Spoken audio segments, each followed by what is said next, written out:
Thank you for joining us for Small Talks for Big Change, where we help simplify financial topics to help with your financial wellness.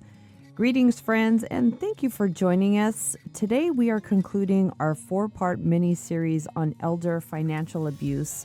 Our series started with a guest from our fraud prevention team who helped shed some light on types of scams targeting seniors that he's seen over his 20-year career. Then we welcomed a local high school student that is making it his mission to help combat fraud and help educate the community. We followed that up with an expert in the field of mental health to help us understand how we can support our aging population from falling victim to scams. Each of those guests has referenced Adult Protective Services, or APS, in their work to help mitigate elder financial abuse. And we're excited today to welcome Yolanda Carcamo, who holds a master's in social work and is an Adult Protective Services Supervisor for the Community Response Unit for the Alameda County Division. Yolanda, thank you so much for making the trip to join us for this finale on fraud prevention. Yeah, thanks so much for having me. All right, so tell us about APS, or Adult Protective Services, and your role there. Yeah, so Adult Protective Services is a state-mandated program, and our intention is to investigate and remedy or reduce danger to dependent and elder adults that are at risk of a variety of different types of abuse, such as physical, sexual, mental, or financial abuse. In California, every county has their own Adult Protective Services agency, and those services are available free for any elder or dependent adult, regardless of income. So I've been with APS since 2018, and I began my career as a community response social worker where I responded to reports of suspected elder abuse, neglect, and exploitation. In 2022, I promoted to a supervisor, and I've spent time supervising our community response social workers, our intake social workers, and spent some significant time launching our internship program for MSW graduate students, our quality assurance efforts. And during that time, I also was in charge of our community outreach and engagement, which aims to provide training to mandated reporters and bring awareness of elder abuse to the community, including clients, caregivers, and their loved ones. So Patelco and its employees are considered mandated reporters for elder financial abuse. Who else is responsible for reporting? Yeah, so in California, anyone who has any full or intermittent responsibility for the care or custody of an elder or dependent adult, whether or not they're paid for it, they might be considered a mandated reporter. So financial institutions, law enforcement, emergency services like the fire department or EMS, medical providers, so those in the hospitals, the clinics, hospice, home health, pretty much anyone who might come into contact with an elder or dependent adult throughout the course of their duties at work. We also receive reports from anyone in the public, including family, friends, concerned neighbors, church members. Gotcha. So we've been talking about elders and kind of the definition of that and how it's changing a little bit. And when we first met, you had talked about this silver tsunami and this new recognition of an elder and a policy that was recently changed to allow advocacy and support for persons as young as 60. Can you share why this change is so significant? Yeah, sure.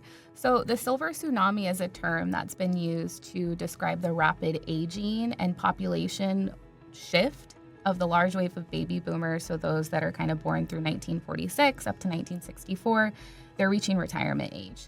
And so as the generation gets older, it's creating a significant demographic shift in the U.S., with many other countries as well. So in California, we've recognized that shift and kind of in a preparation to embrace ourselves for that increase in the older adults and to make sure that we have the infrastructure for this wave of the population growing. We've looked at our existing policies and regulations, and in June of 2021, AB 135 was passed, and so that lowered the APS reporting age to 60. Previously, it was 65. So in January of 2022, this officially ruled out, and APS began accepting cases for folks that were 60 and up. And so we found this to really be helpful in trying to prevent and stop abuse at a younger age. So financial abuse, that's what we're talking about today. So if APS can get kind of involved at 60 to be able to maybe stop what's going on, educate that person if maybe they've fallen victim to a scam, the hope is that they become educated. It kind of puts some barriers and protective factors in place So it's not continuing up until 65, where previously we couldn't get involved until then. So hopefully within that time frame, we can help save some folks money. We know that elder abuse can happen rapidly and people can lose their entire life savings. It's detrimental to their overall health and well-being. So the earlier intervention can hopefully prevent us needing to be out there longer term and hopefully improve that person's quality of life overall. Gotcha. Have you seen a difference since that change in 2022 to now since that change? Absolutely. We've definitely received an influx of reports, and catching those things at 60 can definitely make that difference. So early on, we don't always notice if somebody maybe has cognitive changes or if someone has maybe befriended a person who's vulnerable and started to take advantage of them. So having those earlier conversations really allows us to bring family in, get other supportive factors, talk about important things like power of attorney documents. What are someone's wishes, especially earlier on before any cognitive deficits happen where they maybe can't speak for themselves at some point. Gotcha. And you've supervised social workers for many years. Walk us through what happens when a report of a suspected elder financial abuse is filed. Sure. So once we receive the report of suspected elder financial abuse, each report goes through our intake screening process. So an intake social worker, trained social worker, just as well as our community response social workers, will review and screen the report, and they're looking for two things. The first thing we're looking at is, do they qualify for our services in the county? So they would need to be a resident of Alameda County. They would need to meet that age requirement. So either they're 60 years or older, or they're a dependent adult. So they have some type of physical or mental limitation that's preventing them from being able to protect themselves. And then they have to live in an independent setting. Okay. So folks who maybe are in skilled nursing facilities, they would be better suited for someone like the ombudsman. So once they've screened that this person meets eligibility, we also are determining how soon do we need to respond. So APS has 2 in-person response timeframes. We have immediate same day, and then we have a 10 calendar day window. Financial abuse typically will fall into that 10 calendar day window, and our workers go out unannounced. So once it's assigned to a community response worker, they're doing some research, they're maybe making phone calls, trying to call that reporting party, figure out maybe if there's any other additional information. They're looking to see if we have history of this person. And then they're going out and making that visit with 2 goals. They wear 2 hats, we like to say. So they're investigators and they're social workers. So they're going out, trying to establish a relationship with that person, make contact with them, develop some rapport, and then also looking a little bit deeper into things. Is this person really being exploited? What evidence can we kind of come up with? We're trying to interview everyone that's involved, and then also provide education to that person or their loved one on how to prevent further abuse or how to kind of stop what's going on. Have they contacted their bank? Have they gone and maybe put restrictions on their account? If they're communicating with scammers, can we get them to stop? If they are maybe kind of involved in a romance scam or a grandparent scam where somebody feels that they have a loved one that is being threatened or maybe is incarcerated and they're paying folks for bond and different things. We're just educating them about those overall scams. In cases of identity theft, we're working to help them flag their social security number, contact credit bureaus, make sure that they're safeguarding all of their assets, and then thinking about the future. How do we prevent this from happening again, and what supportive measures can we put in place? APS isn't really intended to be a longer-term support, so often once we've connected that person to immediate resources, we're closing that case. Anytime that we confirm that someone is being exploited, we're cross-reporting, which is essentially notifying law enforcement that we've concluded our investigation, we've confirmed that some type of abuse has taken place, and they may want to take a peek at it and maybe investigate it a bit further. Gotcha. And we might guess that that might be tough if emotions are involved. Absolutely, especially if family is considered to be maybe the alleged abuser. And so it's really important that our workers go out and remain neutral. We really don't go out assuming that everything in the report is fact. And we really want to kind of get to know the situation, talk to even the person that's accused of possibly exploiting. Sometimes there's misunderstandings. Sometimes they didn't get it right at the time of the report. And we really just want to dig a little bit further and see how we can help. You mentioned when we spoke too that oftentimes your team is attempting to stop the bleeding when you've determined that financial abuse is occurring. How is this problematic for you guys once the abuse has begun? Yes. So when we talk about stopping the bleeding, it means that typically someone's accounts have been infiltrated. Their assets have already started to be depleted. And so that's problematic because often financial loss is irreversible. It's very rare that we're able to get this person's money back. It's very rare that we can often track down maybe the scammer or the person that exploited those funds. And that can immediately maybe destabilize someone's life and their ability to afford basic needs, essentials. It's put housing in jeopardy where people aren't able to afford their rent or their mortgage. And that in return can cause so much emotional distress. It can start to impact someone's physical health. And it can cause a lot of shame and embarrassment. Absolutely. Often our clients feel that, you know, they're at fault or they feel like they were stupid for falling for something. And it's definitely not the case. And so when we're going out there and we're trying to educate them and assure them that anyone can fall victim to scams, they're very sophisticated now. And the important part is once it's recognized that we're able to put factors and different things in place so we can stop further loss. We just held an event here at Patelco to bring awareness to our team and the community about the work that your organization is doing to combat elder financial abuse. Adult Protective Services was represented, along with representatives from the FBI and local sheriff's department. Why is it important that these agencies collaborate with one another and involve the community? Yeah, the collaboration is just so important. It's essential in our community.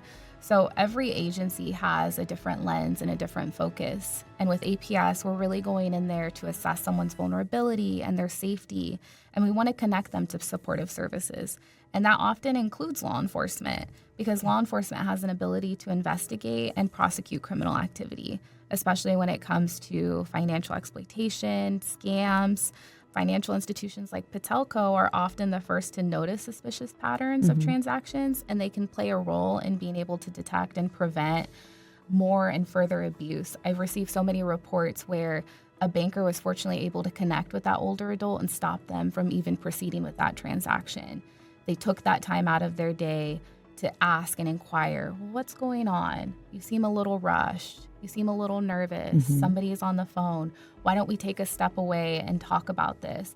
And often it's revealed that scammers will use these tactics to scare older adults or confuse them, make threats to them or even to their family. And when we have someone that'll stop kind of what they're doing and ask those questions, they're able to prevent it from happening. They notify us, we go out and we make that contact, give more education, and support that person. So it's really a collaborative effort, and it sends a strong message that elder abuse is not okay.